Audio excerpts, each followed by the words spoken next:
আল্লাহ রাসূল বলেন, কোন মানুষ যদি মারা যায়,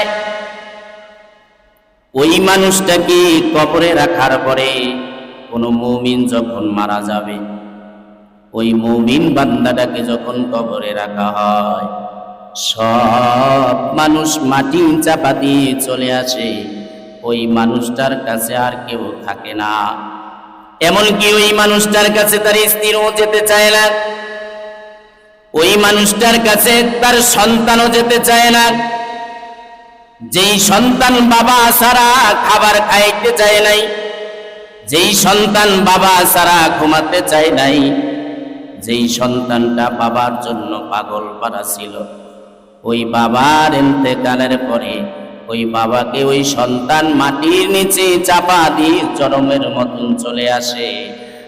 আর কবরের দিকে সন্তান ফিরে তাকায় না, তাকানোর সময়ও থাকে না। এমন কঠিন মুহূর্ত প্রত্যেকের জীবনে আসবে রে ভাই।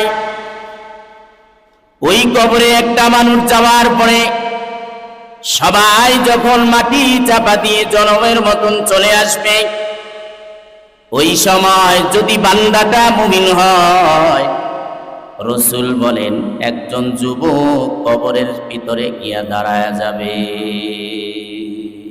সুবহানাল্লাহ, কবরের ভিতরে গিয়া দাঁড়িয়ে যাবে। যুবকটাকে দেখে বলবে, কে আপনি, কোথা থেকে এসেছেন, কে আপনি, কি আপনার পরিচয়?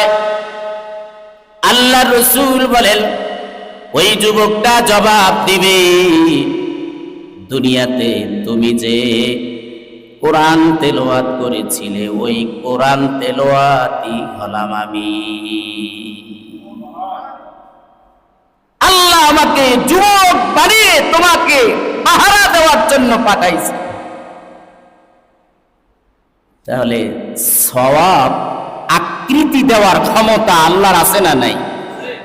এখানে আকৃতি, কবরে গেলেই মানুষটা দেখতে পাবে যে সারা জীবনের কোরআন তেলাওয়াতটা একটা যুবকের আকৃতি ধারণ করে, তার মাথার কাছে জান্নাতে ঢোকার আগ পর্যন্ত পাহারা দিতে থাকবে। সুবহানাল্লাহ, পাহারা দিতে থাকবে। এবারে মৃত্যু ব্যক্তি আবার দেখবে আরেকজন যুবক,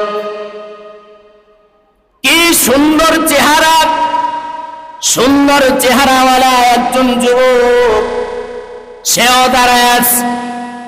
কি তোমার পরিচয়, কে তুমি? যুবকটা জবাব দিবে, দুনিয়াতে তুমি যে নেক কাজ করেছিলে সেই সব